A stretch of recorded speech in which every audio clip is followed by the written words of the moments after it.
Welcome to Redvee TV's Instant Reaction, supported by Chapel House Cars for the 2024 season, following St Helens' 18-8 victory here at AMT Headingley this evening. Kevin, first of all, disruption to begin with. Tommy Makinson pulling out in the warm-up with a hamstring injury. It meant a very quick reshuffle moments before kickoff. Yeah, it did, and I think that showed in the early stages as well. It's not ideal when you lose someone of Tommy's ilk who can kick goals for you, returns the ball well, is generally safe under the high ball as well, one of your leadership group, you'd imagine. So it's a tough one to take, and as I say, I think that showed, especially in the first kind of 15, 20, 25 minutes. That first 15, 20 minutes, we looked absolutely miles off it. I thought Leeds came out with a plan to put pace into the game, throw the ball about a little bit and test us. And it looked like that first 20 minutes, they were about 3 or 4 gears ahead of us. Yeah, I think sometimes you've got to look at your combinations and the fact that there were lads who were playing in combinations that they're not used to. And it did. I said to you after about 10-15 minutes, it looks like we've met in the car park beforehand. There is mitigation for that, obviously. And it looked like Leeds had come all out to try and get a score or two on the board, put us under pressure, especially with the weather turning and it absolutely hosing it down before kick-off and into the first half. Yeah, it was. Listen, we weren't on it, and if we start too many games like that, which we haven't, but if we start games like that in the future, then we're going to be digging ourselves out of bigger holes potentially. We've seen performances like that over many years watching Saints, where we've started games really poorly and been miles off the pace. And occasionally we've completely crumbled and fell away. If there is anything you can say for us this evening, it's our defence bent but didn't break. And despite not playing well in that first 20 minutes, and perfectly honest, I thought we were awful. I don't think we got over the halfway line until about the 21st minute. We didn't break, and that allowed us to build into the game, and it give ourselves a chance when we then go and get on the scoreboard. Yeah, for all the kind of dourness of we've not started it well, we also didn't concede lots and lots of points. And we grew into the game. And I think, as you say, once we get 20-25 minutes in, our bench then gives us options. And as soon as you can call upon people from the bench to keep or increase that intensity, that takes your game to another level. And I thought that was probably the difference with the two teams, especially in the first half tonight. And then it just carried on into the second, that, and we'll talk about that in a bit, I know, but where the ideas came mainly from Saints rather than Leeds.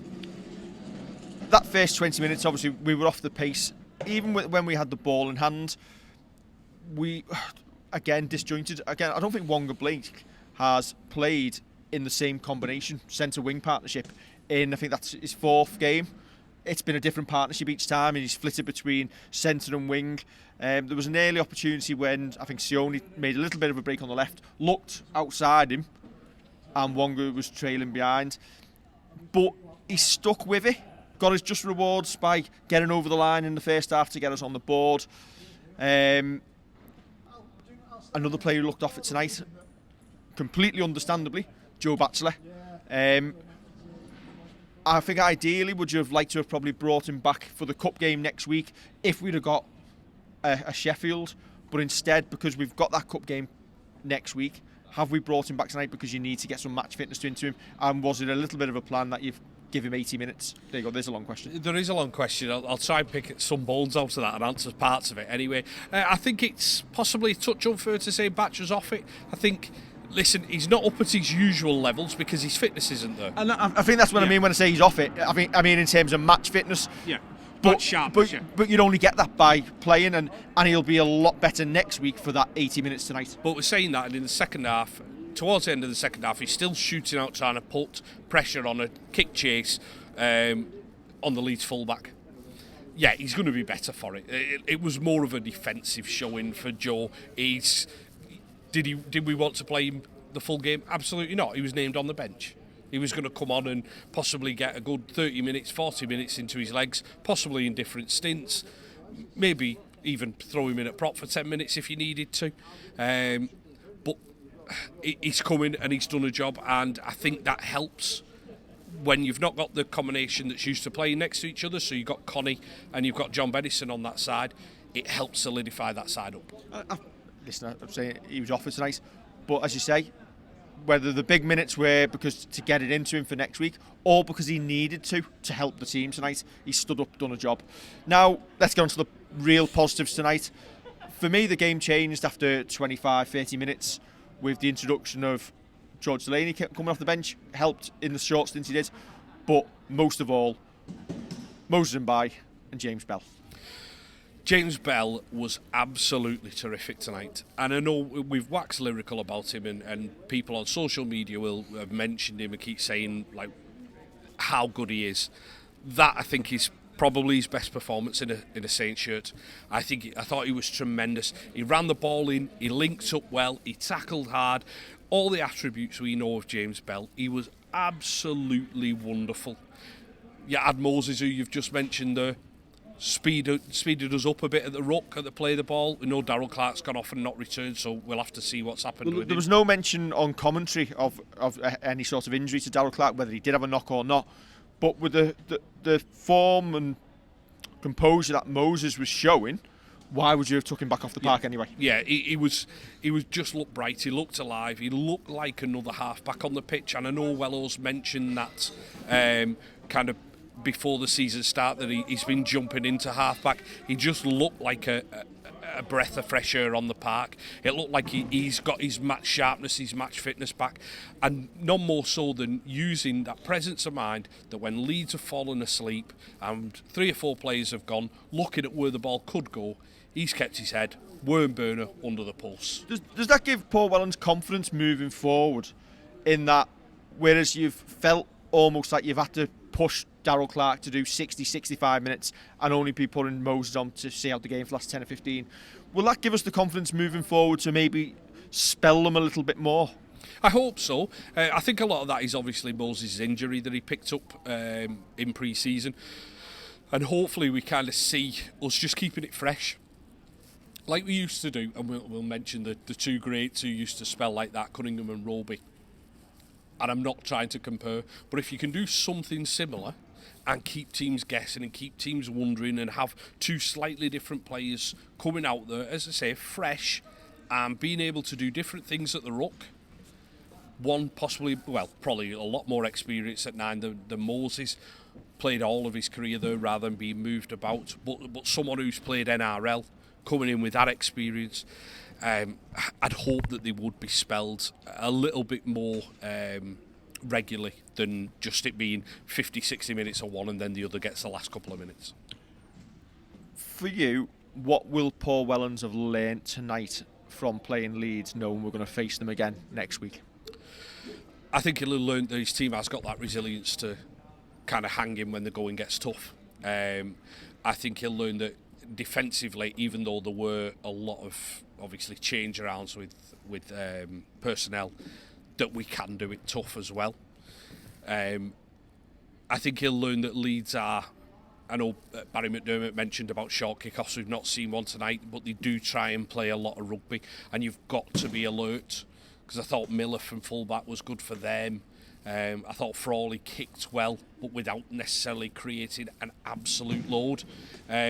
So he probably is looking at the likes of Miller and thinking we need to make sure we nullify him, but if he can get a settled 17 who've trained all week out on the park next Friday, there should still be confidence there, absolute confidence. You can't afford that slow start. It could have really cost us.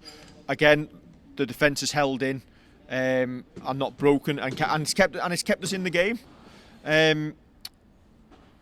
I think next week, do you look? What changes do you make if you need to? If Tommy's out, do you keep the same combinations next week, or do you look to bring a T. Ritson in for that bit of pace? can I just say, by the way, I thought John Bennison was excellent tonight. He didn't I put thought a foot wrong. Didn't put a foot wrong. Defensively sound, caught everything that came his way. Good finish. And took his stride really well. Yeah. You possibly change your centre. I don't think necessarily using Matt Whitley as a centre is something that we kind of want to do too much. Do you go Wonga centre, T on the outside, or is that a big call given it's the cup game and it'll be T's first game of the season, bar the reserve showing last week? I think if we're going for who Wello has kind of chosen, Mike Rush in the background smiling away. Is that who we must it have is? won, mustn't we? Is that who it is? I like he's just waved to the two of us there. Yes, yes. What was I saying then? Oh yeah, I think with the players who've been picked, is Ben Davies ahead of T Ritson in that thinking? Was it a surprise that when Tommy's gone out of the team, you didn't look at the easier option of maybe putting Ben Davies straight in at centre, so you didn't have to have that little bit of disruption early on, instead going for Delaney? But then again, has Wello been proven justified, correct in the end? He's been justified by the fact we're walking away with 2 points. We've won the game. I think you're trying to match Tommy's return meters with George Delaney. And listen, George has done a shorter stint because we were resting him tonight. But I think that's why he's gone with it rather than Ben Davies. I think it's a big call next week. I can see Matt Whitley staying in the centres, but I think he was a bit quieter tonight. He didn't quite have that edge that he does when he plays second row. And this is what I talk about. You know when I talk about Jake Wingfield playing 9?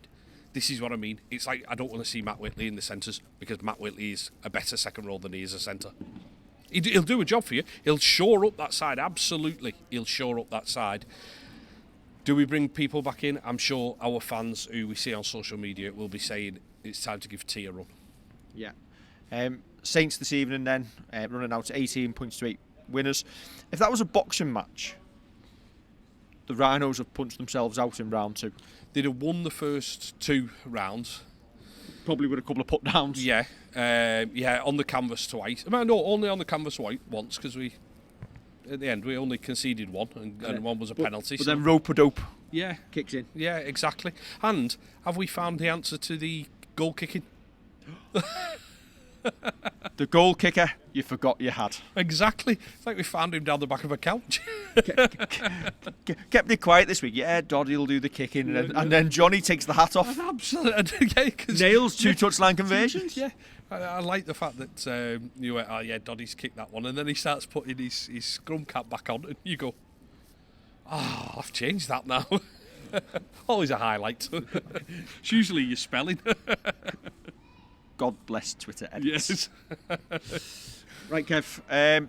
Back again next week. Yeah. Hopefully it won't be raining. Hopefully so, but big shout out to the Saints fans who were here in numbers this week. It's rained on them in what is one of the worst away ends. I'm sorry, it is. It's one of the, you know what, it's an absolutely fabulous ground, this ground, until you get to that away end. But Saints fans have made the most of it. And listen, before Leeds fans get on to me, I know it's not your fault that you can't do much with it. You're hemmed in with space, you've got the houses at the back, etc, etc.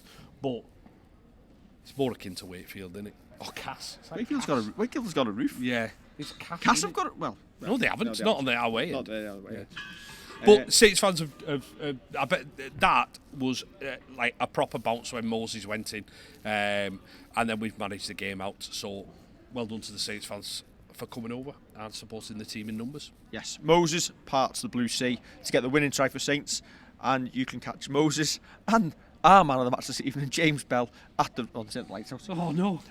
At the Redvee Forum on Monday evening. If you are coming, it should be a great night, along with Redvee's Noah Stevens. Yes, I'm just putting this up just to try and hide my chins. Yes. No chance with me. We are into single figures on the tickets left, so if you do want to come, get in touch. And Kev will buy you a pint. Oh, no, you won't. Yeah, lend us your wallet. Cobwebs in that. Don't forget to like, share and subscribe. And we will catch you for the Redvee TV show in the build-up to Leeds next week. and we'll be back next Friday night for another instant reaction. I'm just filling Kev because I want to get this to exactly 15 minutes.